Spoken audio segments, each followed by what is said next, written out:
जब तक आप विश्वास नहीं करेंगे then nothing is going to happen. सबसे पहले आपको ट्रस्ट करना होगा अपनी मेहनत पे, दूसरा यूनिवर्स पे। ये एक मेथड है, ये एक सब आपके सबकॉन्शियस माइंड को ट्रेन करने का तरीका है। 3 बार लिखेंगे, मॉर्निंग में 3 बार, आफ्टरनून में 6 बार और सोने से पहले, जस्ट सोने से पहले 9 बार। In today's video I am going to talk about the most powerful method and technique of manifestation and law of attraction, that is 369 method. You must have listened about this technique if you are doing law of attraction and you are believing in manifestation. So it has changed my life completely. So in today's video I will try to tell you that how you can use this powerful technique to fulfill your all desires and to change your life drastically. As you know that I have already shared that I have only 1 year to prepare for government job and I have to get selection in within 1 year. So I completely surrender on God and I completely trust that yes, I am working hard and definitely I will get selection this year. So ये एक विश्वास तो था ही, but उसके साथ साथ मैं जब कुछ चीज़ें मुझे पता चली यूट्यूब से, कुछ टेक्निक्स 555 369 चीज़ों को यूज करना स्टार्ट किया, मैंने इन चीज़ों को लिखना स्टार्ट किया। तो सबसे पहले यू नीड टू ट्रस्ट। जब तक आप विश्वास नहीं करेंगे then nothing is going to happen. सबसे पहले आपको ट्रस्ट करना होगा अपनी मेहनत पे, दूसरा यूनिवर्स पे, एनर्जी। जैसे कि हम सभी लोग जानते हैं कि एनर्जी इनविजिबल होती है, वो दिखाई नहीं देती है। तो लॉ ऑफ अट्रैक्शन भी इनविजिबल होता है, मतलब ये सिर्फ आपकी इमोशन, आपके थॉट और आपकी फीलिंग पे डिपेंड करता है। How you are feeling, how you are believing, ये सब कुछ उस पर डिपेंड करता है कि चीज़ें कैसे होती हैं। तो ये साइंटिफिकली मतलब प्रूव भी है। मतलब 369 जो ये टेक्निक है ये निकोला टेस्ला द्वारा दी गई है। अगर आप पढ़ते होंगे बुक्स वगैरह, नॉलेज रखते होंगे थोड़ी साइंस की, तो आपको निकोला टेस्ला के बारे में भी पता होगा। सो बिना टाइम वेस्ट करे हम टेक्निक पे बात करते हैं। तो 3 मतलब सबसे पहले आपको अपनी डिजायर पता होनी चाहिए, आपको आपका गोल एकदम क्लियर होना चाहिए, मतलब there should be no doubt. पहले अगर आप जिस चीज़ के लिए इस टेक्निक को फॉलो कर रहे हैं, आपकी वो डिजायर एकदम क्लियर होनी चाहिए कि मुझे यही चाहिए।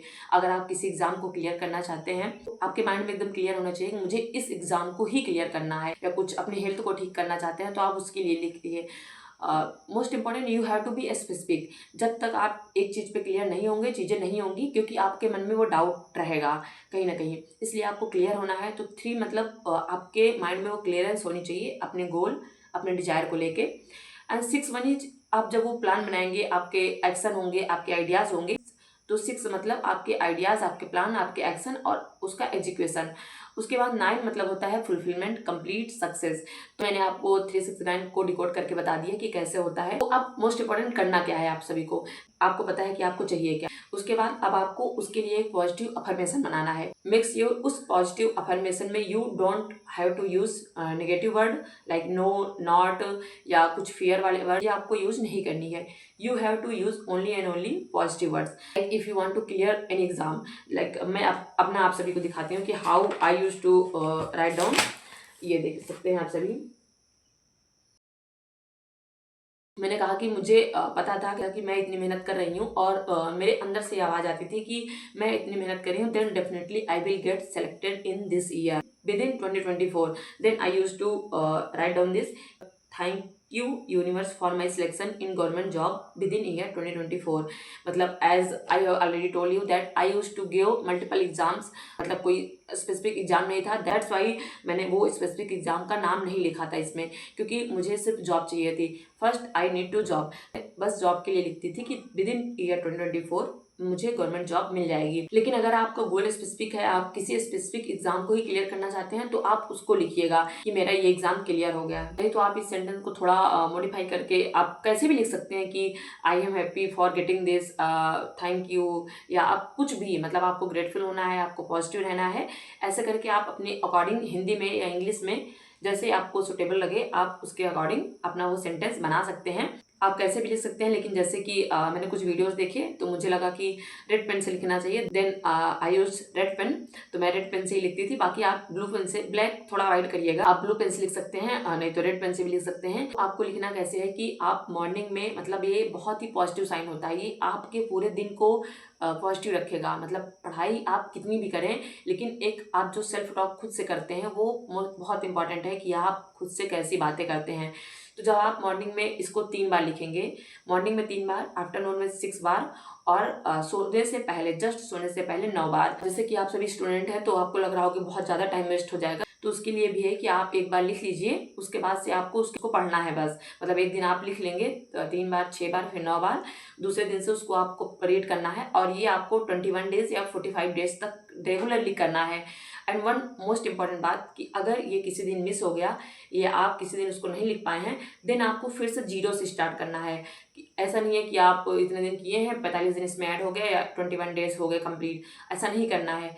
आप अगर किसी दिन मिस करते हैं 10 दिन करने के बाद, 1 हफ्ते करने के बाद, then you have to restart. आपको ये लग रहा हो कि लिखते ही रहेंगे, लिखने से हो जाएगा, नहीं होगा, आपको उसके लिए एक्शन भी लेना पड़ेगा। That's why I told you कि 6 का जो नंबर है वो आपके एक्शन, आपके आइडियाज़, आपके एग्जीक्यूशन पे भी डिपेंड करता है कि आपने जो डिज़ायर रखी है उसके लिए आप कितने हार्डवर्किंग है, कितने डिजर्विंग है, कितनी मेहनत कर रहे हैं। तो इसलिए आप सभी को उसके लिए मेहनत भी करते रहना है, क्योंकि जब आप लिखेंगे तो अगर आप उतनी मेहनत कर रहे होंगे तभी आपके अंदर से वो फीलिंग आएगी कि हाँ मैं इतनी मेहनत कर रही हूँ, then I deserve this. Otherwise आपको डाउट रहेगा कि पता नहीं मुझे मिलेगा कि नहीं मिलेगा।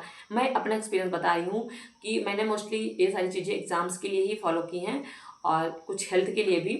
तो एग्ज़ाम्स के लिए तो ऐसा है कि मुझे पता होता है कि मेरा एग्ज़ाम क्लियर होगा कि नहीं होगा, वो इनर फीलिंग खुद से आने लगती है। जैसे कोई एग्ज़ाम है और मुझे पता है कि मैंने इसके लिए मेहनत नहीं करी है और फिर भी मैं उसको लिख रही हूँ, तो मुझे खुद ही लिखने का मन नहीं करता कि लिख तो रही हूँ लेकिन मुझे पता है एग्ज़ाम नहीं होगा। तो ऐसे काम आप मत करिए। अगर आपको लग रहा है कि नहीं होगा तो आप मत लिखिए, क्योंकि जब तक आप मेहनत नहीं करेंगे आपको अंदर से फीलिंग ही नहीं आएगी कि आप कर सकते हैं। बाद में आपका ये फेथ टूटेगा, आपका विश्वास टूटेगा कि ऐसा कुछ होता नहीं है, लिखने से कुछ नहीं होता है। लिखने से हो जाता है, लेकिन तब होगा ना जब आप उसके लिए डिजर्विंग होंगे, आप उसके लिए मेहनत करेंगे। मैंने तो अपना बता दिया कि मेरे वही एग्जाम्स क्लियर होते हैं या मुझे वही चीज़ें मिलती हैं जिसके लिए मैंने सच में मेहनत की होती है और मैं उसके लिए डिजर्विंग हूँ। अदरवाइज ऐसा तो आप कुछ भी लिख सकते हैं कि मेरा IAS का एग्जाम क्लियर होगा, जबकि आप तैयारी कर रहे हैं कांस्टेबल की, तो कैसे हो सकता है? मतलब आपको उस लेवल की मेहनत भी तो करनी होगी। तो बस यही है कि आप उसके लिए मेहनत करिए और एक पॉजिटिव होप, एक पॉजिटिव विश्वास के साथ अगर आप इन चीज़ों को लिखेंगे तो चीज़ें बहुत आसान हो जाती हैं। मतलब जब आप इसको लिख रहे हैं यू हैव टू फील कि वो चीज़ें हो चुकी हैं, मतलब आप उसको महसूस करिए कि वो हो चुका है, कितना अच्छा लग रहा है। स्टार्टिंग में तो नहीं हो पाता है, जैसे मैंने जब 1-2 दिन लिखा तो मुझे लग रहा था क्या मैं लिख रही हूँ, पता नहीं होगा कि नहीं होगा। उसके बाद से धीरे धीरे वो अंदर से लगने लगा कि हाँ कितना अच्छा होगा अगर मुझे इसी साल, मतलब मेरी 1 साल की तैयारी में मुझे गवर्नमेंट जॉब मिल गई, तो मैं प्राउडली कह पाऊँगी कि मतलब मैंने खुद से पढ़ाई करी और 1 साल के अंदर मुझे ये जॉब मिल गई। तो जो अंदर से आपकी फीलिंग होती है वो बहुत ज़रूरी होती है। ये तभी फीलिंग आएगी जब आप मेहनत करेंगे। पूरा खेल आपकी फीलिंग, आपके सबकॉन्शियस माइंड, आपके माइंडसेट का ही है। लिखना तो ये आपका फिजिकली एक चीज़ हो जाती है कि आप कुछ कर रहे हैं, उसके लिए एफर्ट्स डाल रहे हैं। अदरवाइज सारा खेल आपका मेंटली है कि आप जब लिख रहे हैं तब आप उसको एकदम फील कर रहे हैं। एक बात आप सभी ने एक्सपीरियंस करी होगी, जैसे कुछ हम याद करते हैं तो लिखने से वो चीज़ें हमें जल्दी याद हो जाती हैं। मैं तो लिख के ही चीज़ें को याद करती हूँ, GS हो गया, हिंदी, कुछ भी मुझे लिखने से जल्दी याद हो जाता है। तो आप सभी ने एक्सपीरियंस किया होगा, किसी को लिख के याद होता है, किसी को पढ़ के, किसी को बोल के। मैंने बता दिया कि अगर आप वर्किंग हैं, आपको टाइम नहीं मिल रहा है इतना कि आप सुबह शाम दोपहर उसे लिख पाएँ, तो आप उसे पढ़ भी सकते हैं। अगर आप डायरी में लिखते हैं तो आप डायरी को अपने पास रखिए और बस आप उसे पढ़िए और मेक श्योर कि आप पढ़ते टाइम उसे एकदम फील कर रहे हैं। आप उसी टाइम लिमिट में हैं, आप उसी टाइम जोन में हैं कि हाँ मैं ये चीज़ें हो चुकी हैं, मैं उसको एकदम फील कर रहा हूँ। Then everything is going to be possible and आप जो कुछ भी चाहते हैं वो सब कुछ आपको मिल जाएगा। तो बहुत खुश रहिए और इस टेक्निक से रिलेटेड या बाकी जो मैंने वीडियोस बनाए हैं मैनिफेस्टेशन से रिलेटेड, आपको कोई और भी डाउट हो तो पूछ सकते हैं। बाकी मेरा जो एक्सपीरियंस होगा I will keep sharing on this channel. So आप इस चैनल पर बने रहिए और वीडियो को लाइक, शेयर एंड चैनल को सब्सक्राइब भी कर सकते हैं। And thank you so much for watching this video.